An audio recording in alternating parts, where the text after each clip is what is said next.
Right, well, let's move on then, folks. So, we've promised, well, we've tried to promise, that on our show, even in the comic book movie news, we're going to be treating things a little bit differently than just reporting on the news. Because there's enough people out there doing that.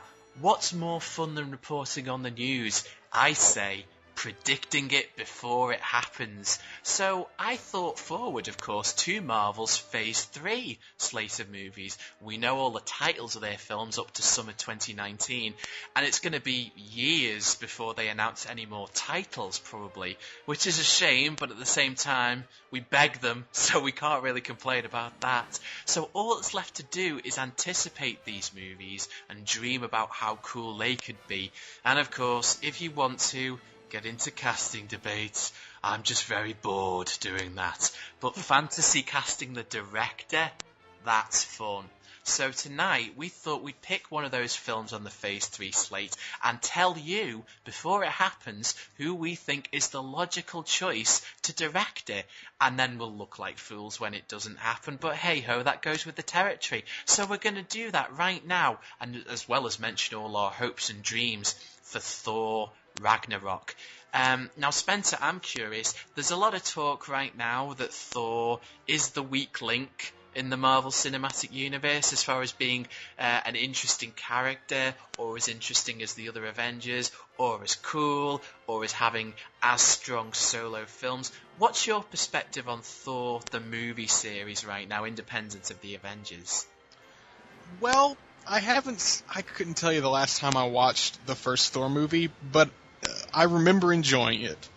Now, Thor: The Dark World, I'm not a fan of. I'm pretty sure I was on the episode of Movie Moan where we talked about Thor: The Dark World.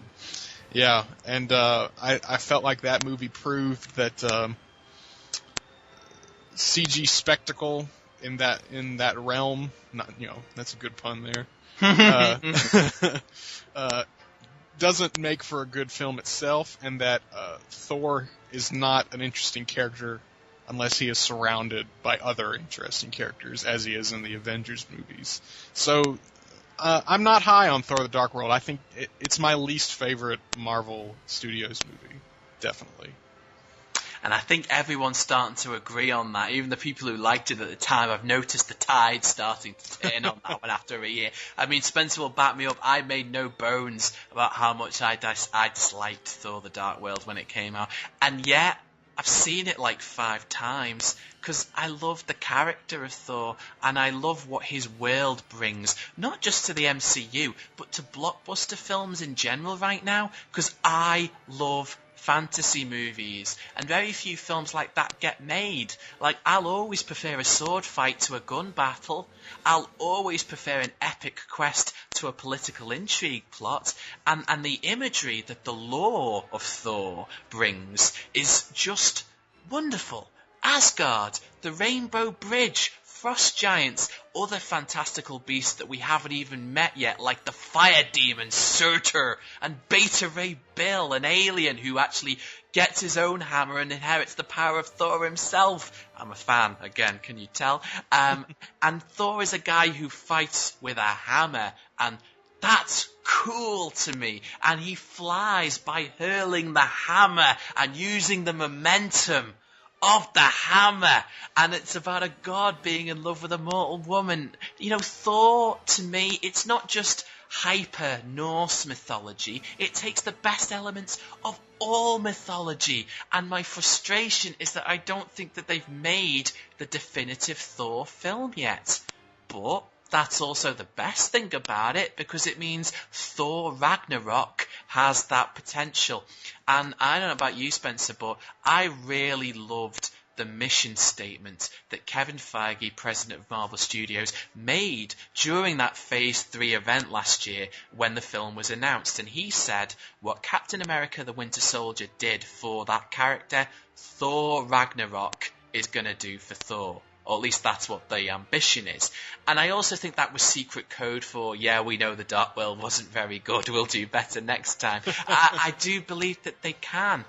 But it all depends on how daring they're willing to go with the director. If they get another shooter for this, Oh, I might have to write it off. I don't mean to, but I don't want to. And Thor: The Dark World wasn't terrible, but it's just that I match the potential of it next to what we actually got, and it's night and day. It really, really is. Now, Spencer, I'd love for you to take this, because you're a poet, sir. I love when you describe these movies. Can you tell the folks at home who are not in the know why a bunch of people cheered when the logo for Thor Ragnarok came on screen at that event? Why is that title and that word a big deal? What does it signify? Well, Ragnarok is basically the apocalypse in Norse mythology. It means the end. It's done. Final chapter. Everyone dies. That's it. Curtain. So Poets, like I said, folks. Well, you put me on the spot. I had to wing it. No, I was sincere, honestly.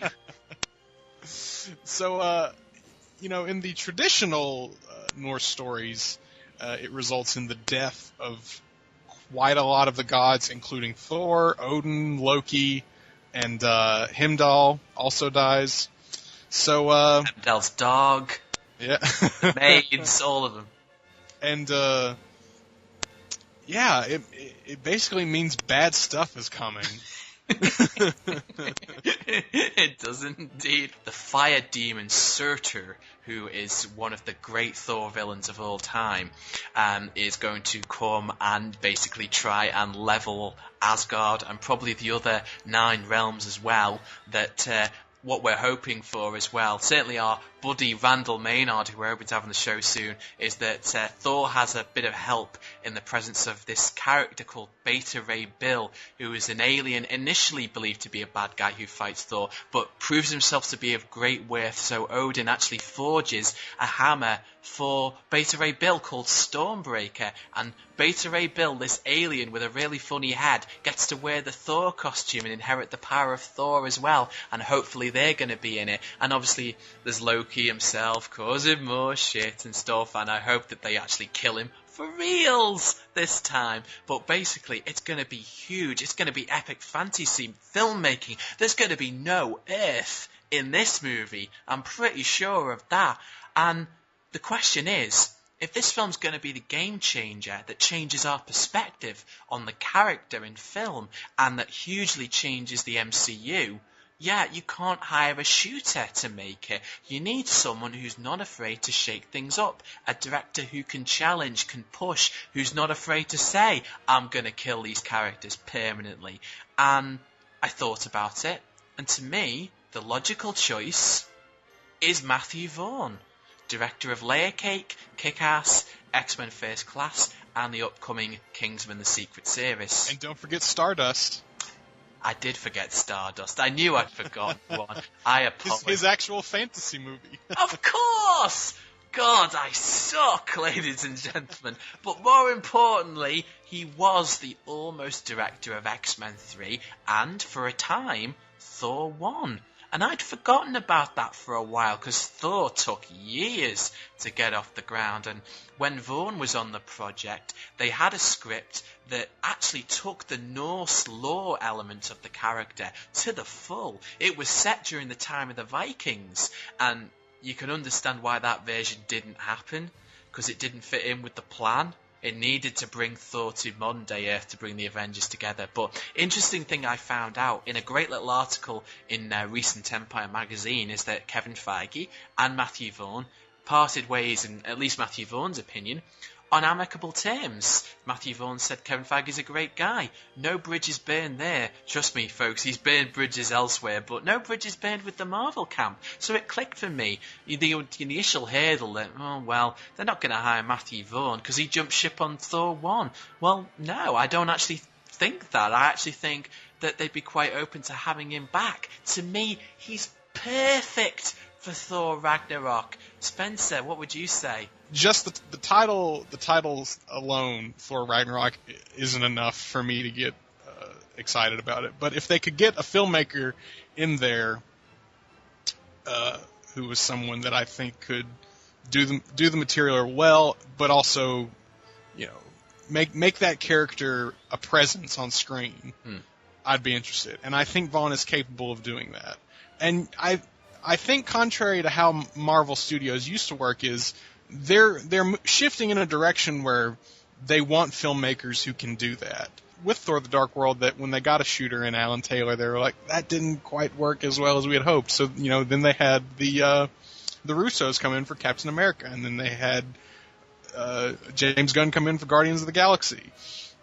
So I think they've realized that they can get people like that to make these movies if they want, but it's not going to result in the same kind of quality and reception that they got with the 2 movies they put out last year. And I think Vaughn has proven that he can make comic books work on the big screen. So if he got picked for this role of helming Thor, I'd be way into that, man. I'd be excited. That's what you need to get me excited is a filmmaker like him on. I think he's a great storyteller. I think he'll do a great job. I trust him to tell the story that I imagine in my head, that we all imagine in our heads, something where, like, I only see specific images, but I see Beta Ray Bill fighting Thor. And that's, if you don't know, folks, and you want to Google image it, by all means, look at it, and you can see that it's crazy. It's a crazy, crazy image. It is quirky. It's nothing like we've seen in Thor yet. Tonally, it's a real risk. So you need somebody who, you need the guy who made Kick-Ass, which is also a movie that has to really, really struggle with some complicated tonal issues and pulls it off beautifully, especially after Guardians. Quirky is in. They're not going to be afraid to do Beta Ray Bill. They need a character like that. So they're going to be able to do that. I see images like some massive ceremony in the throne room of Asgard where everyone's assembled and Thor exposes Odin as Loki. Something like that. I see images where Thor, by himself, because he's a hero, he's got to do it by himself, faces off against Surtur. And Surtur is like, well, he's had varying heights in the comics, but we're a movie, folks, and we'll be an IMAX movie. Surtur's got to be 200 million feet high, and Thor is a speck, man. I told you, Marvel Studios doesn't have a Galactus yet. They don't have Galactus, but they haven't done a Galactus yet. I want to see that. Did you see Wrath of the Titans, Spencer? No, I didn't. That's all right. No one did. But me and Jamie did. And the only thing that I liked in that movie is there's this huge Zeus and Hades' father shows up, and he's the bad guy. He's called Kronos, and he's this huge, basically rock, fire, lava demon that is 200 million feet high. And Perseus is just a little speck and takes him on. And I loved the imagery of that. And that's the kind of thing I see in my head. But, with the imagery of all of Asgard and the 9 realms falling apart while they duke it out, this movie's got to be poetry. It's got to be beautiful. And I think the only question remains what Spencer was addressing.